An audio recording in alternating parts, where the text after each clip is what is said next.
The Crow 2024. Is it the worst film of the year? No, not with a year filled with Madam Webs and Borderlands and in that one heist film Kevin Hart did through Netflix. I wouldn't necessarily say that this movie is as bad as any of them. Is it good? Also, no. Does it have some positives? Yes. That is why I can't put it in the same category as Madam Web in Borderlands in that one movie on Netflix starring Kevin Hart. Because unlike those movies, this movie actually does have some positives. Positive one, it looks good. This is a good looking film. I found the direction, especially the cinematography, the dark gothic use of the city in the aesthetic that it was using. I found it pretty good. I had a fun time looking at it. Another positives of this film, the action in it is pretty fucking badass. It's pretty good. I mean, it's gory, it's violent. You can actually see what's going on. That's something that a lot of action films, good or bad, don't seem to get right. I liked how they utilized his powers and abilities, him getting stabbed, and him stabbing other people, even though he has swords in his body. It's pretty creative shit on that front as well. Bill Skarsgård. I feel Bill Skarsgård is another positive of this film. I've never seen the not the original. I won't say the original. I didn't see the one back 30 years ago in 1994. I've never seen that adaptation of The Crow. I don't know why a lot of people are calling this one a remake. It's not a remake. It's an adaptation of a source material that was a comic book, the same way the 1994 was an adaptation from a comic book. If Fantastic Four comes out next year, you're not going to call that a remake of the 2004 film or the 1992 original Roger Corman film. You're going to call it a new adaptation. So that's what this is. This is a reimagining. This is a new adaptation. I'm not comparing Bill Skarsgård to Brandon Lee from the original one because, again, I haven't seen it. I'm pretty much going off of just how I liked him in this film. I thought he was pretty good. I liked him for the most part. I thought he really did capture this role of Eric, this disheveled junkie. And when he does eventually become the Crow, I feel like he also captures that. This insane, deranged, revenge driven, passionate killer infused with this demon or whatever it is from the afterworld. But outside of that, yeah, the rest of this movie is pretty fucking bad. The pacing is atrocious. The biggest hindrance to this film is the writing and editing. I feel like if those two things, if one was at least mediocre, this movie would at least have some form, will be seen as some form of decent. But because both sides are just so bad at what they're trying to do, the whole movie just comes off as terrible. Again, not because it looks bad, but because you can't really follow the story going on here. The way it's structured, how they get our characters together, Eric and Shelley, how they get them to come together is so just convoluted. You're like, but why would you do it this? Why would you do it this way? Pretty much how the story goes is Eric, well, Shelley. That's how the story really started. Even though before the movie starts, it has Eric talking about death in this horse, and I'm guessing the horse represents innocence, purity, or some form of that. I don't know. I don't care. It doesn't really come up. So maybe I should have just ignored it and not even bring it up myself because the movie forgets that it even exists. It never brings it back, so I'm not going to talk about it anymore after this. So pretty much you start off with Shelley. She's talking with a friend of hers. They are sending each other videos. I guess the video has something on it of Shelley and them doing some crazy shit that the bad guy doesn't want to leak out into the public. So he sends some hitmen after her. While she's running away from hitmen, she runs into the police. The police finds drugs on her. She ends up in a rehab center where she meets Eric, who is getting bully therapy. I guess this his therapist has just told the other people in the rehab to just bully him until he changes or some shit. I don't know, but I'm guessing it's part of the therapy because they acknowledge it as part of therapy, or maybe I'm wrong. Maybe they were just bullying this nigga. But again, this whole thing doesn't really come up again. It's a very weird way of introducing our characters and what's going on here. It doesn't really, because Eric doesn't seem to be the type that's timid. The moment he sees a girl who's in trouble, he helps her right away. So I don't really know. Maybe it's about his drug problem. He goes to drugs instead of defending himself. He just does drugs. I don't know. It's very weird. They don't really explain it all that well. I'm not sure if this is even an actual therapy that therapist uses, but if it is, if you're a therapist watching this, let me know.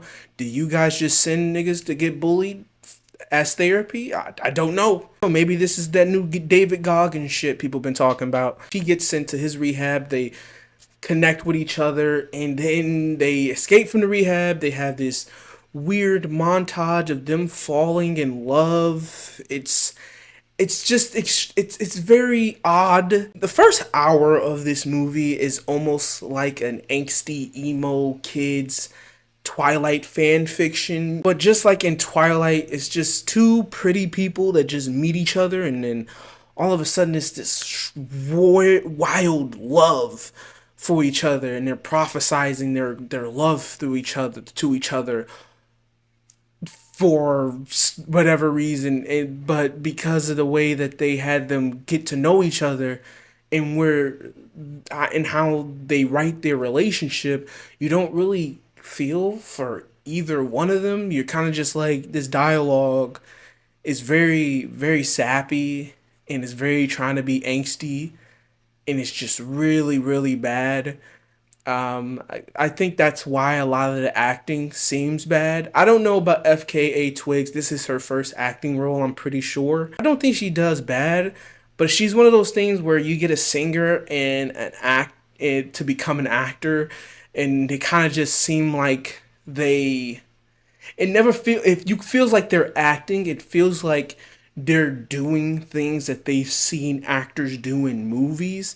They never truly feel like the characters that they're playing. They just feel like, oh, I've seen actors make this type of face, make this way of, type of emotion, so I'm just going to do that as well, because when they did it, it was seen as good acting.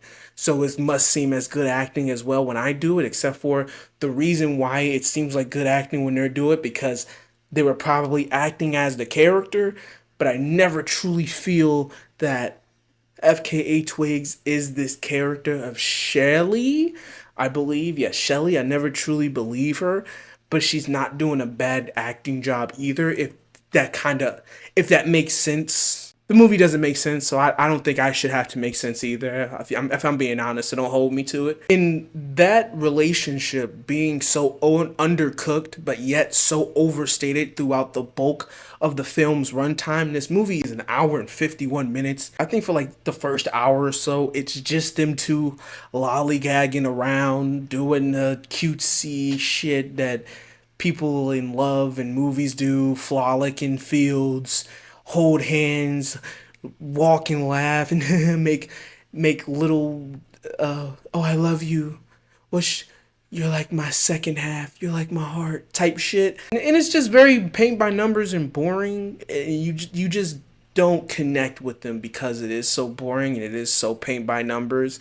But because it also is a big chunk of the film, it makes the film extra boring until FKA Twigs gets killed. After she gets killed, and it's practically the Bill Skarsgård running around shirtless and diving into demon mud, it becomes good. I think personally it becomes kind of fun to watch him hunting down these people him fighting him killing him. I think it becomes pretty fun to watch personally for me.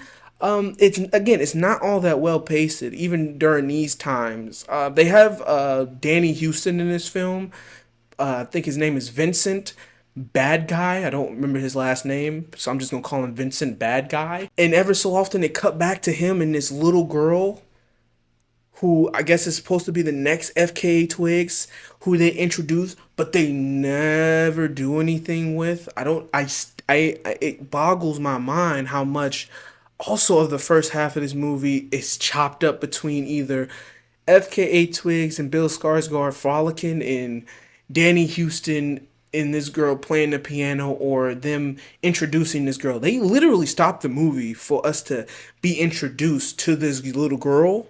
And then she comes back again towards the second half, making her seem like she's gonna be a big part of this film. There's so much shit in this film that just pops up that they linger on and they put focus on, but then they just completely just throw out. Like the horse at the beginning, this little girl. And that's why, again, the pacing of this film seems so off and all over the place. Because they just go to random shit and then they just forget about it, man. And it's just all over the place. When it could have just been so simple. Just have this man and this woman meet at the beginning of the film in their rehab.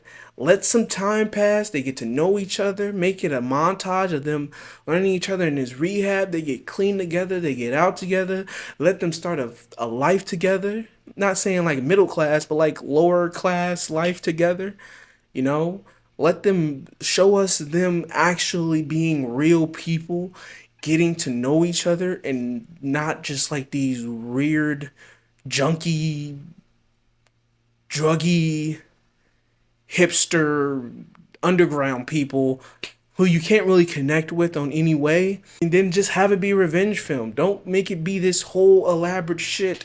And then towards the end, I think is when it gets also really bad. Even though it has some pretty good action scenes towards the end, the last batch of this film, I don't know what the fuck's happening. It's niggas crashing through mirrors. They're going through in and out of different, in and out of different worlds. There's time travel. FKA Twigs comes back to life. I don't know what's at this point.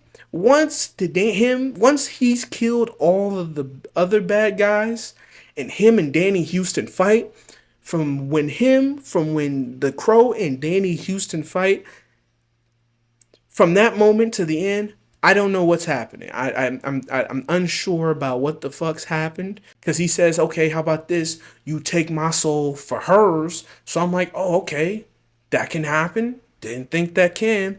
Also, bitch, I don't know if you know this. There was a funeral. They took out all her organs and shit. She ain't coming back. I don't know why you're acting. She's just it's nothing there. There's no brain. There's no heart. There's no intestines. She's a stuffed pile of bones and skin. I don't know. She's not coming back. They already had a funeral. It's over with. I guess this whole time she didn't die. He died.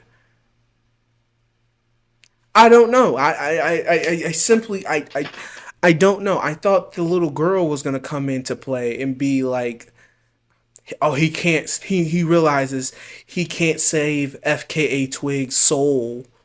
So instead of saving her soul and saving her, he sees this little girl who's kind of in her position, who's kind of just like her, and he goes to save her instead. But it doesn't. He doesn't. He actually just saves FKA Twigs. She's alive. I don't know what the fuck's happening. It's so weird. It's a movie, man. It's a bad movie. It's not the worst movie of the year. It's just incoherent as shit. It's just a roller coaster of nonsense. I guess you can say it's a roller coaster of nonsense and just boredom. And then it's just a great action set piece and some great action scenes thrown in the mix. If I was to rate it out of 10, I'm giving it a good 3 out of 10. Just for how it looked, in the action scenes. But maybe you guys have a different opinion. Maybe you think it's the best film of the year. Maybe you actually do think it's the worst film of the year. Let me know in the comments below. Tell me, actually, you know what? I think it's the worst film of the year. You can't change my mind. And to that I'll say, hey man, I'm not here to change your mind. I'm here to tell you mine. You can accept it, or you can fuck off. Thank you for watching. This has been Kyle. Thumbs up and bye.